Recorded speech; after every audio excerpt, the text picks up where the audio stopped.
Hi, it's Marla from Narrate. In this week's message, Hannah speaks about hospitality.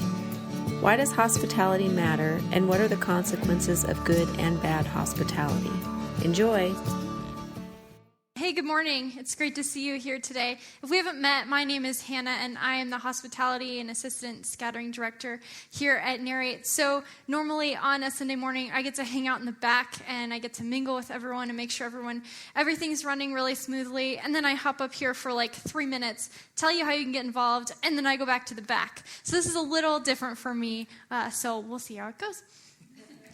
And just a fun fact, too, before we get started. This week, as I was planning, figuring out some stuff for the scattering project, I realized that 1 year ago today, I was leading my first scattering project, wood splitting. So we had a wood splitting event on October 1st.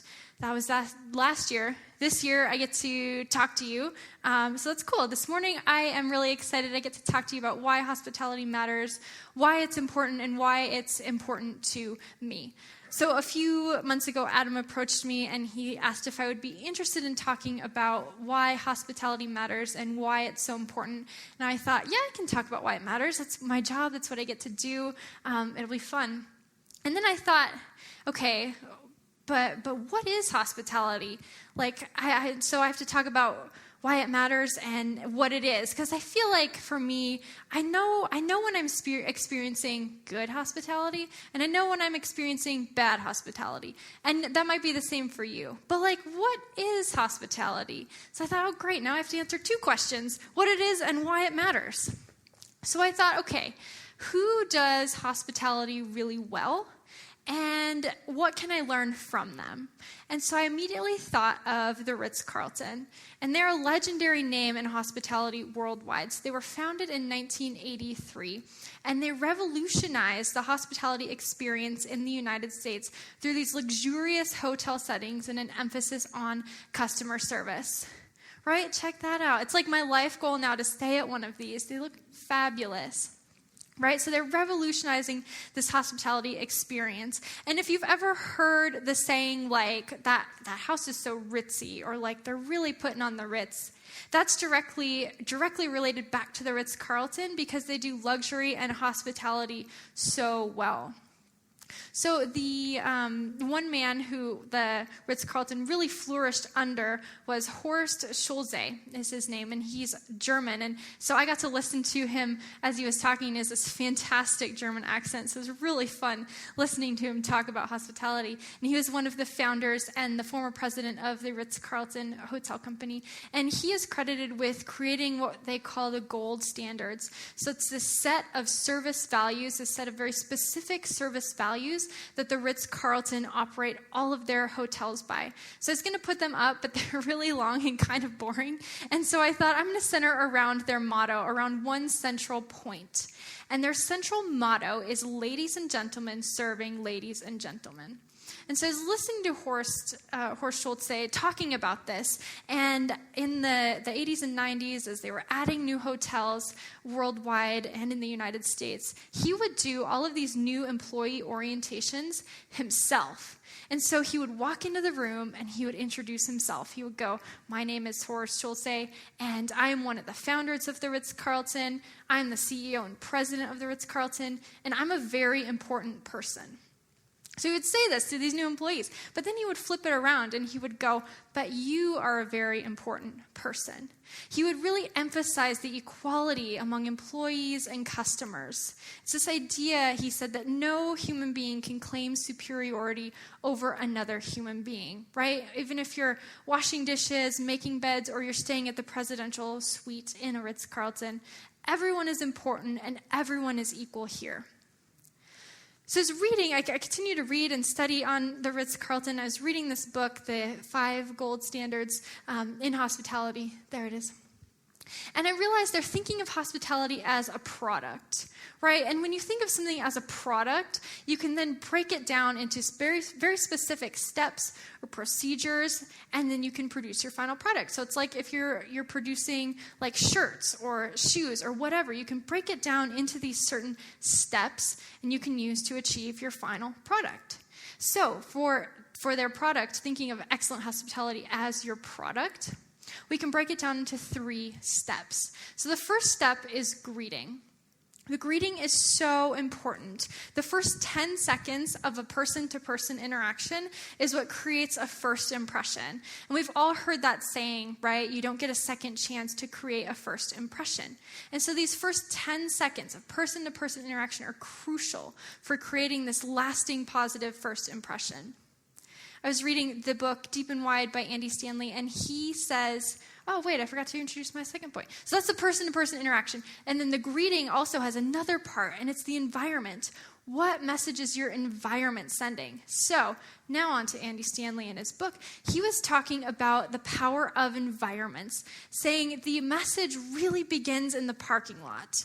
You need to pay attention to the message that your environment is sending. This is everything from the lights to the sound, the smells, the furniture. All of those things combine to form a message that your environment is sending. So what message is your environment sending?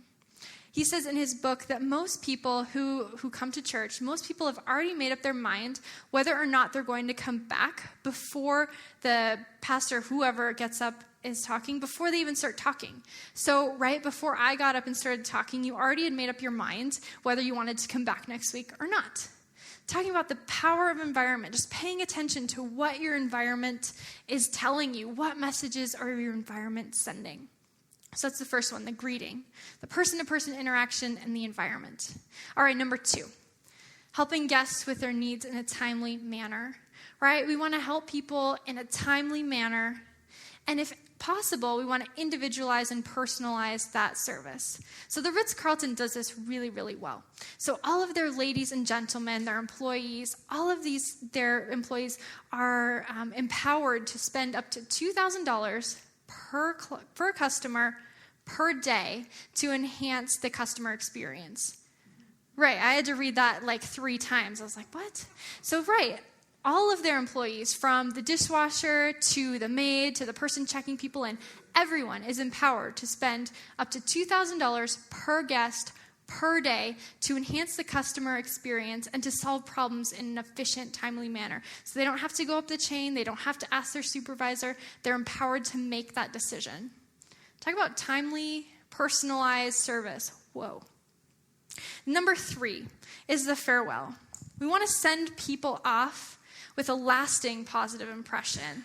Just recognizing the humanity in them, recognizing they were here, and sending them on their way well. The number 1 driver of customer satisfaction across all industries is just being nice to people. I thought, I can't stand up there and say that. That's so basic. People are going to laugh.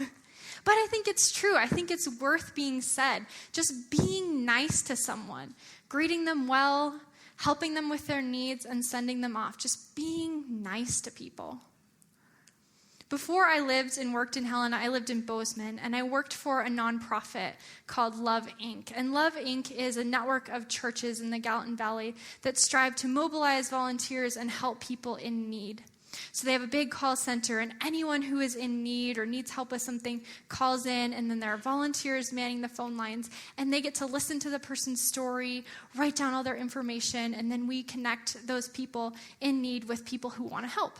So when I got hired at Love Inc., it was my job to oversee this call center, to oversee the volunteers who were on the phones with clients, and it was my job to just oversee all of that and manage that.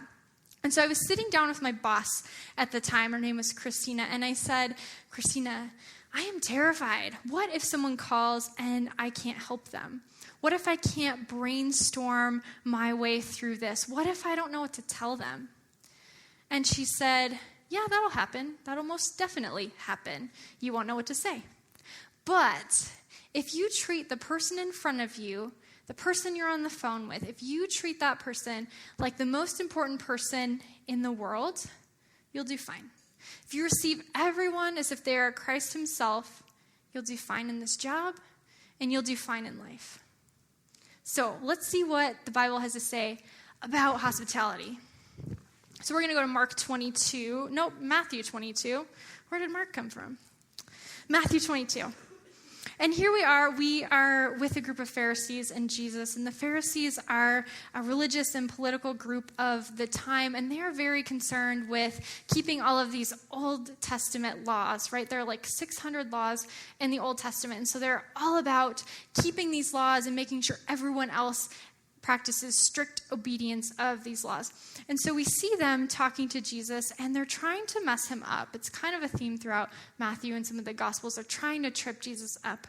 And so here we go, Matthew 22, verse 35.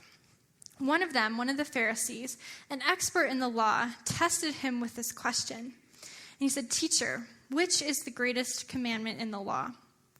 Jesus replied, "Love the Lord your God with all your heart, with all your soul, and with all your mind. This is the first and greatest commandment. And the second is like it. Love your neighbor as yourself. All the law and the prophets hang on these two commandments." So I love Jesus' response, right? He basically sums up all these Old Testament laws, the 10 Commandments, into two equally important commandments. Love God and love your neighbor. Love God and love people. People are so important. We're to love them as we love ourselves. Okay, so let's see what else the Bible has to say about hospitality. We're going to go to the beginning, all the way to the beginning, in Genesis 1. So I'm going to read through it kind of quickly. I encourage you, if you have time, to go back and read through the entire chapter. It's a great story. But I'm going to go through just some specific verses in Genesis 1. So here we go. In the beginning, God created the heavens and the earth. Now the earth was formless and empty, and darkness was over the surface of the deep. God said, "Let there be light," and there was light. God saw the light was good, and he separated the light from the darkness. God said, "Let there be a vault between the waters to separate water from water," and God called the vault sky. God said, "Let the water under the sky be gathered into one place, and let dry ground appear." God called the dry ground land, and the gathered waters sea. Then God said, "Let the land produce vegetation, seed-bearing plants and trees on the land that bear fruit with seed in it." God said, "Let there be lights in the vault of the sky to separate the day from the night, and let them serve as signs to mark sacred times and days and years." God made two great lights, the greater light to govern the day and the lesser light to govern the night, and he also made stars. God created the great creatures of the sea and every living thing. He made wild animals according to their kinds. And last but not least, God created mankind. In his own image, in the image of God, he created them, male and female. So it could be argued, we could think of this as God taking time to create this irresistible environment for us, right? Most of that was about prepping the world just for us, his prized creation. So let's think about it like this. Let's pretend like the earth is a dimly lit room, right? It says it was dark and empty. So the earth in the beginning was like a dimly lit room. It's unfinished. All the furniture's in the hallway in boxes. And God started painting. And he laid down some flooring. And he started unpacking those boxes and rearranging the furniture. God didn't make us to live in a dark, empty, chaotic space, right? He created this beautiful planet that we get to call home. And I think we get some of the best of it here in Montana, right? We get mountains and lakes and rivers and streams and animals and plants and flowers, right? God took time to create this irresistible environment for us. And we are created in his image, so isn't it right to think that we crave irresistible, beautiful, comfortable environments? I like to think of God as the original interior designer, if you will. So thinking about hospitality, what are some consequences of maybe a bad hospitality experience in your business or in your line of work, maybe here at Narrate? What would it look like if someone had a bad experience where you work? So about 2 years ago, I found myself in a Macy's, and I hate clothes shopping. I think it's the worst, but it was time. I needed some new clothes. And so I found myself in Macy's, and it was a great day. Like, I'm finding stuff that fits, it's cute, and there's a sale, even better. So I was like, I am stocking up. I am getting an armload of this, right? And I'm just stocking up. This is great. Until I get to the checkout counter.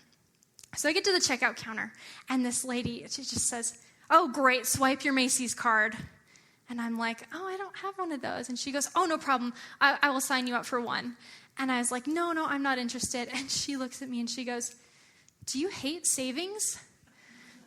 And I was like, oh, no, everything I got is on sale, but I'm just not interested in this extra credit card.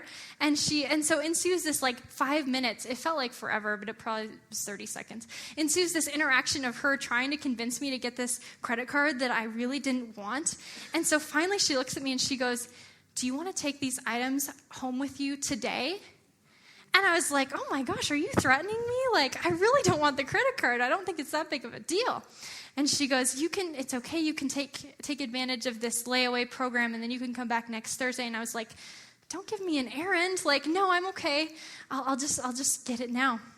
And so she starts scanning my items. And as she's scanning, she looks at each item and comments on it, right? So she's like, oh, that's cute. I wouldn't wear that though. Or, oh, that's a great color on you. Swipe. Or, oh, where'd you find that? Swipe. Just these comments. I'm like, I don't need your comments. And even better, as she's swiping them, she's going, right, everything I got was on sale. So she's like, oh, this was $39.99, and you are getting it for $29.99 for a savings of $10. But if you got the Macy's card, you could save 20%. And I'm like, enough with the Macy's card. I'm really fine. And so finally, I'm aware that there's this line forming behind me. It's 3, 4, 5 people deep. And I'm like, oh my goodness. So I'm watching the checkout person across the aisle is calling people from behind me to go around. And they're getting checked out in a timely, prompt manner. And they are on their way. And I'm stuck in this never-ending checkout hell. And finally, I remember I had a lot of stuff, and I normally don't do that, but I don't know. And so finally, I get all my stuff in the bag, and she kind of hands my bag and goes, next! And I avoided Macy's for 2 years because of this bad experience. Just so you know, I did go to Macy's 3 weeks ago, and I got these yellow pants. So if you're in the market for yellow pants, you're welcome. So that's just kind of a dumb story about a bad hospitality experience, right? But what if the stakes are higher? What if that's your business? What if that's your customer having a bad experience? What if it's here at Narrate? So we work really hard here at Narrate to provide an engaging and welcoming experience for everyone. Sometimes I kind of sound like a broken record on this Sunday morning because I say it every Sunday morning, but that's because I think it's important. We work really hard to make sure this environment is comfortable, friendly, and welcoming for everyone, for you, for your friend, for your neighbor, whoever you decide to bring. So we have people who get here at 6 o'clock in the morning to set up. That's before God is awake. That's so early. They get here at 6 a.m., clean the bathrooms, vacuum the floors, and then the coffee team rolls in at 6:30, and they make gallons, and I'm kind of bad with numbers, so I always forget how many gallons of coffee we make, but it's 30 gallons or something like that. It's a ton of coffee. And then during the greetings, we have greeters out front to make sure that your first impression of Narrate is really welcoming and friendly. And we have a scattering board host who is ready to answer your questions and ready to help you get involved here. And we have ushers who are really great at helping you find a seat, helping you check your kids in. Whatever you might need, they're there for you. And then we have a reset person who doesn't get a lot of credit because they work behind the scenes, but a person comes through after the 8:30 and the 10 o'clock, and they empty garbages, and they refill half and halves and clean up spilled sugar. So the 10 o'clock and the 11:30 gatherings get the same experience as the first gathering. And then we have teardown people who bust their butts to make sure we're out of here by 1:15 and Grand Street is all set and ready to go for them. So like I say every Sunday, we work really hard to make sure that everyone here, the people interaction is great and the environment is great. We want to send the same message. So why does this matter to me? Like, obviously, I get pretty excited about hospitality, and I feel like it's really important, but why? So I'm going to share a little bit of my story. I was born and raised in Glendive, Montana, and surprisingly, there are no really exciting pictures of Glendive, Montana online. Go figure. So this is a picture of Makoshika State Park. This is like my backyard growing up. So if you ever find yourself in eastern Montana, you should check out the state park. It's really, really pretty. So I was born and raised over there, and I grew up in the Lutheran church. And it was a good experience, but somewhere along the way, I missed this idea of a relationship with Christ. So I thought of my faith or Christianity or whatever you want to call it, I thought of it as a checklist, right? Like a checklist of good and bad. And as long as my good checklist outweighed my bad checklist, I thought I was doing all right. So that's kind of how I thought of faith, like just do more good things and it'll be fine. Well, my senior year of high school, my parents went through a divorce, and it was messy, and I really struggled with my faith at this point. I thought, God, I think my good list is longer than my bad list, and so what the heck? What's going on? And so I struggled and wrestled with some things, and eventually I came to this conclusion that God just must not care, you know? There's like 7 billion other people on the planet, right? He doesn't have time to care about me. So I lived at home my freshman year of college, and then my sophomore year of college, I moved to Bozeman. And there are a lot more appealing pictures of Bozeman, Montana online, so there you go. It's a beautiful place to live. So I went to Bozeman for my sophomore year, and the first semester stunk. Like, it was awful. I got really sick, and I was taking way too many classes, and I was struggling to make friends, and I was having a hard time. So I went home at Christmas break, and I thought, oh, that's awful. I don't know if I want to do that again. But I was excited to go back for my second semester because I got a new roommate, and her name was Jocelyn. And there's something different about Jocelyn, the way she loved people and the way she valued friendships and relationships. It was so important to her and so genuine in a way that I'd never experienced in anyone before. She loved God and she loved people. She was the kind of friend you could call up at any hour, and she would be right there ready to sit and talk with you. So I really liked her. We got along really well and we became friends very quickly, and she would go to these Christian clubs every night. So when I was at MSU, they would do like one Christian club on Tuesday, one on Wednesday, and she was at all of them.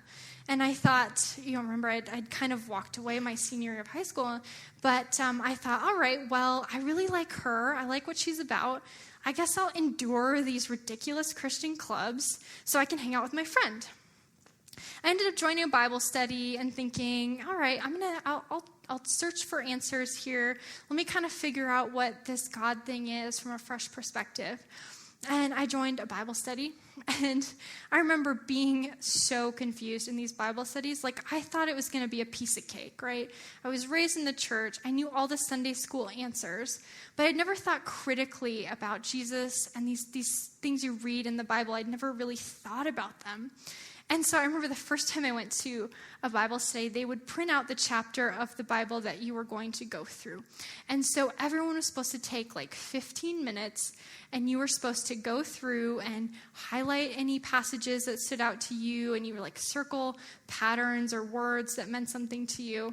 And I thought, oh, okay, fine. So I read through it. I'm done in like 2 minutes, right? I thought, okay, cool, got that, let's move on.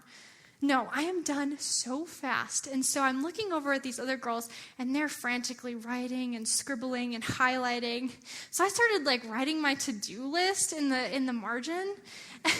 And then it came my time to talk, and they're like, Hannah, what do you got going on? And I'm like, I need to get apples and bread later. That's all I got. So it was embarrassing, and I felt like I asked all these dumb, ridiculous questions. And the more I got involved, the more frustrated I became, the more angry I became. I thought, God, my good checklist here is longer. What the heck? Why? Nothing's happening. So one night, my friend Jocelyn and I went to InterVarsity. It was this one of the Christian clubs on campus. And I remember walking in to the room and I said to myself, I'm done. I'm done with this. I think I'll do my own thing for a while, whatever that means, and I'll come back to this God thing a little later, but I'm done. So I have to endure this night of Christian fellowship, and unfortunately, it was a worship and prayer night. So it's really hard to passively get through something when you're singing and praying for people.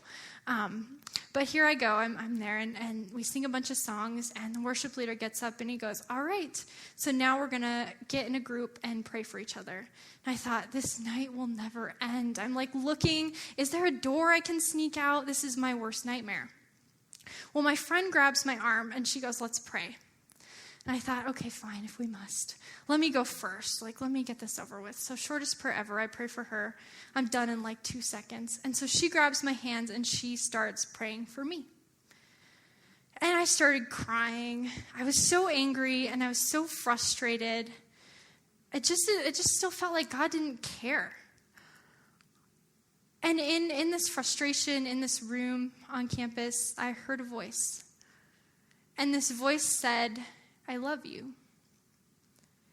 And I immediately looked up because I thought someone was talking to me, so I'm ready to yell at the good Christian kid that's not in their group praying.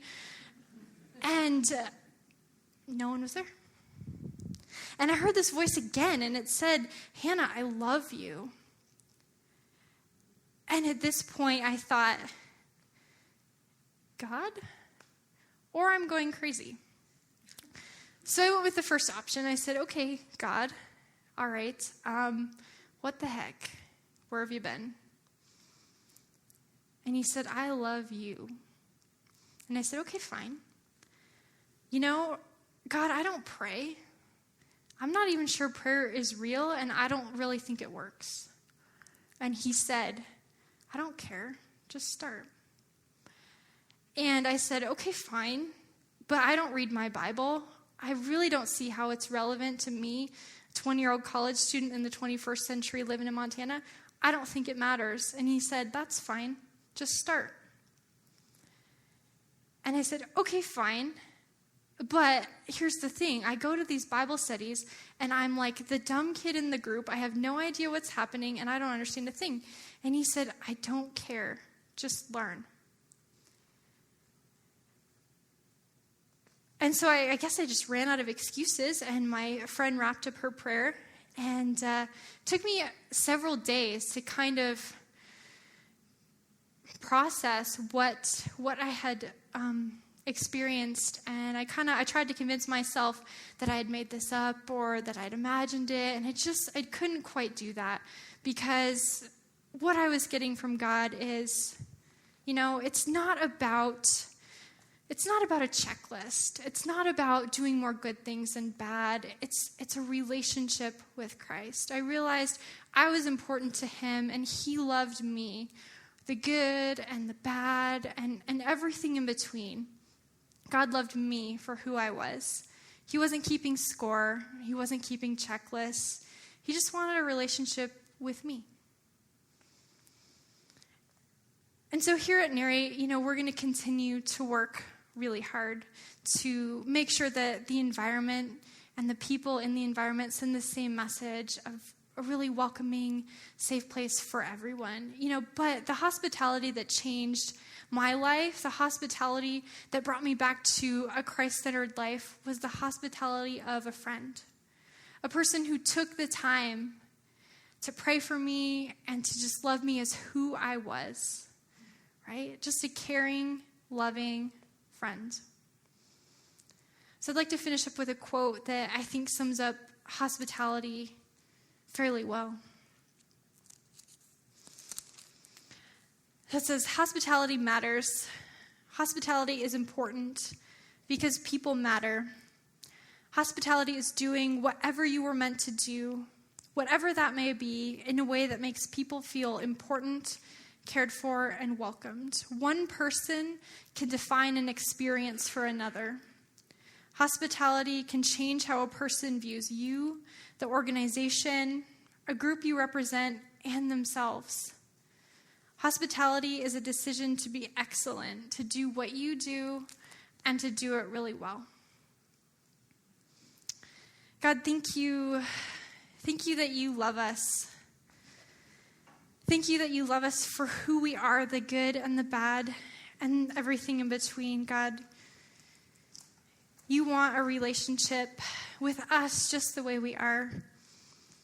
Thank you that we can come to you in our darkest, most broken hour.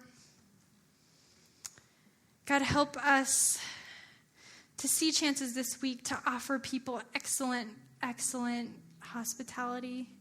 God, and thank you for this opportunity to share my story. And thank you for the volunteers here at Narrate who work so hard to create excellent experiences every weekend. Thanks, God. We love you. If you would like to engage further with Narrate Church, you can find contact information online, www.narratechurch.org. We would love to hear from you.